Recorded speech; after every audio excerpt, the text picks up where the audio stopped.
مساء الخير. أنا المرشدة السياحية، والنهاردة قصة حياة فنان في دقيقة. فناننا النهاردة من نوع مختلف. فناننا النهاردة فعلا من نوع مختلف، لأنه فنان مش عادي.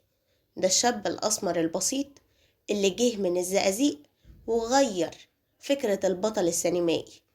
ممكن نقول النمر الأسود، أو ممكن نقول الإمبراطور، الفنان الجميل والكبير أحمد زكي، الله يرحمه. تاريخ ميلاده 18 نوفمبر 1946. تاريخ وفاته 27 مارس 2005. توفى عن عمر يناهز 59 سنة. الله يرحمه ويرحم الجميع. اسمه بالكامل أحمد زكي متولي عبد الرحمن بدوي، ممثل مصري. اتولد في الزقازيق التابعة لمحافظة الشرقية، ودرس في مدرسة الصنايع، وبعد كده التحق بالمعهد العالي للفنون المسرحية. وفي أول سنة ليه قدم مسرحية هل وشلبي، اللي اتعرضت يوم 13 أغسطس 1969، وكانت من إخراج سعد أرطش ومن تأليف يوسف عوف. والمسرحية دي حققت نجاح كبير جدا، وكانت من بطولة سعيد صالح، عبد المنعم مدبولي، ليلى فهمي، مديحة كامل، عبد الله فرغلي، حسن حسين، وغيرهم كتير. وعمره في الفترة دي كان 23 سنة، واتخرج من المعهد العالي للفنون المسرحية عام 1973، وعمره في الفترة دي كانت 27 سنة. وبعد ما اتخرج اشتغل في المسرح وقدم مسرحيات كتيرة جدا، زي مثلا مدرسة المشاغبين، العيال كبرت، اللص الشريف، وغيرهم كتير. وأول فيلم يمثل فيه فيلم ولدي، اللي اتعرض يوم 6 نوفمبر 1972، وكان عمره فيه 26 سنة. والفيلم ده كان من إخراج نادر جلال ومن تأليف سمير نوار. أما عن طاقم العمل فكان من بطولة فريد شوقي، سهير رمزي، محمود المليجي، توفيق الدقن، مجدي وهبة، وغيرهم كتير. وآخر عمل فني ليه فيلم حليم، اللي اتعرض سنة 2006 بعد وفاته بعام، وتم تصويره بعد وفاته. صور المشاهد وبعد كده اتنقل المستشفى، واللي أكمل التصوير هو ابن الفنان الجميل أحمد زكي، الله يرحمه، هيثم أحمد زكي، الله يرحمه هو كمان. وجسد دور عبد الحليم حافظ وهو شاب. أحمد زكي ما كانش ممثل عادي، ده كان فنان بدرجة الامتياز. أحمد زكي كان بارع جدا في تأدية الشخصيات الصعبة، زي أنور السادات، جمال عبد الناصر، عبد الحليم حافظ، وغيرهم كتير. وكل شخصية أول ما تيجي تتفرج عليها ما تحسش إن ده حد بيمثلها ولا بيقلدها، تحس إن أنت بتتفرج عليه بجد. يعني مثلا فيلم أيام السادات اللي اتعرض سنة 2001، لما تيجي تتفرج عليه تحس إن أنت بتتفرج على السادات، في حركاته، في طريقة كلامه، في كل حاجة. لدرجة إن جيهان السادات قالت وهو بيصور الفيلم ده، دخلت عليه المكتب افتكرته هو. أحمد زكي عمل أدوار كتيرة جدا، بواب، ووزير، ورئيس، ومغني، وعمل حاجات عبقرية زي فيلم ضد الحكومة. أحمد زكي ما كانش فنان عادي، ده كان فنان بكل المقاييس. النمر الأسود، الفنان الكبير أحمد زكي، تعال أقولك شوية معلومات عنه تثبت لك قد إيه إنه كان عبقري وما كانش عنده أي دوبلير. أحمد زكي اتدرب على السباحة لمدة 15 يوم علشان يعمل دور في فيلم طائر على الطريق. فيلم طائر على الطريق اللي اتعرض يوم 14 سبتمبر 1981، والفيلم ده كان من إخراج وتأليف محمد خان، وكان من بطولة فريد شوقي، أحمد زكي، فردوس عبد الحميد، آثار الحكيم، ميمي شكيب، أمين الهنيدي، وغيرهم كتير.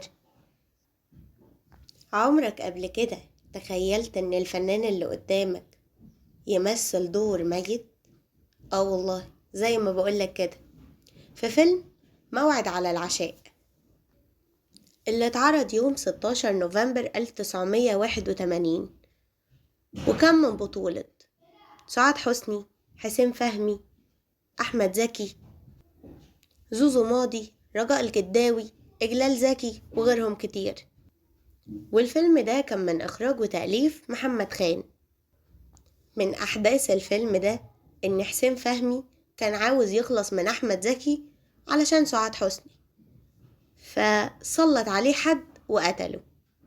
في الفيلم ده في مشهد مهم جدا لأحمد زكي وهو جثة هامدة داخل التلاجة. أحمد زكي رفض جدا إن أي حد يخش مكانه، وما كانش فيه ساعتها إن هما يعملوا عروسة زي دلوقتي. دخل هو جوه تلاجة الموتى لحد ما المشهد خلص.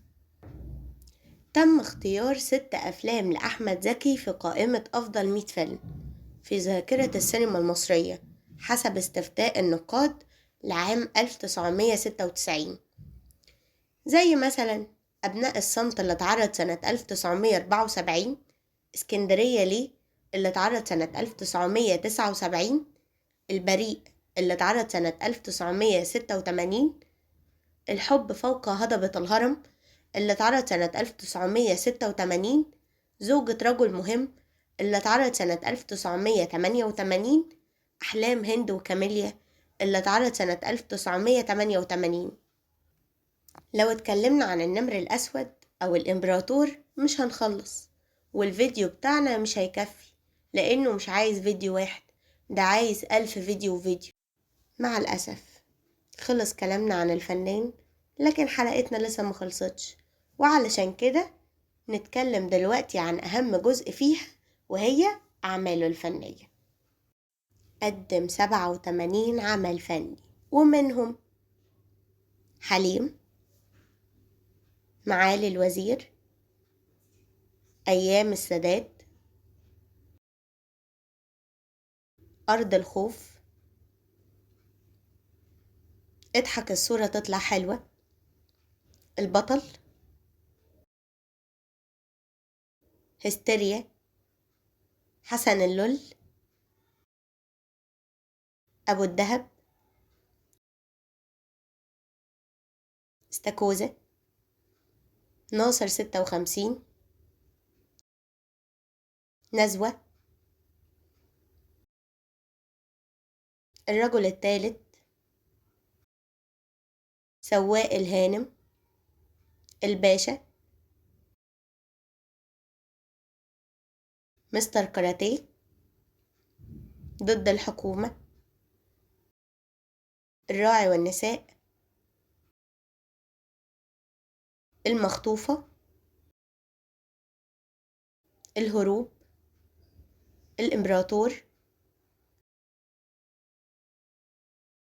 البيضة والحجر، امرأة واحدة لا تكفي، كابوريا، ولاد الإيه، أحلام هند وكاميليا، الدرجة الثالثة، زوجة رجل مهم، 4 في مهمة رسمية، البيه بواب، البداية، البريء، الحب فوق هضبة الهرم، شادر السمك، حكايات هو وهي، سعد اليتيم، البرنس، التخشيبة، الراقصة والطبال، الليلة الموعودة، النمر الأسود، الاحتياط واجب، المدمن، ضرب الهوى، الأقدار الدامية، العوامة رقم 70، الرجل الذي فقد ذاكرته مرتين، أنا لا أكذب ولكني أتجمل، طائر على الطريق، عيون لا تنام، من أجل ولدي. موعد على العشاء. البطنية. الصراع. فندق الضحايا. اسكندرية ليه. إصلاحية جبل الليمون. إلا الدمعة الحزينة. الأيام.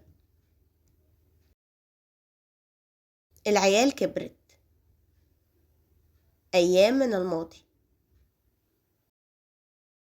طيور بلا أجنحة. العمر لحظة. الغضب. بستان الشوك. شفيقة ومتولي.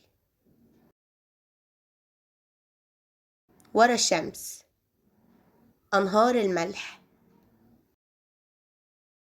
اللسان المر. صانع النجوم. الشاطئ المهجور. أبناء الصمت. بدور. كلام في الحب. ولدي.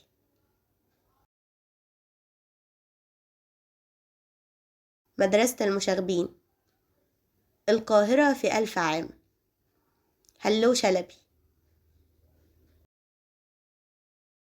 في سبيل الحرية.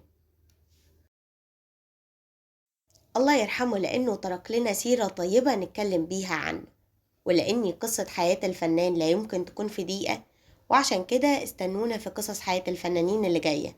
يا ترى هنتكلم عن مين؟ سلام عليكم.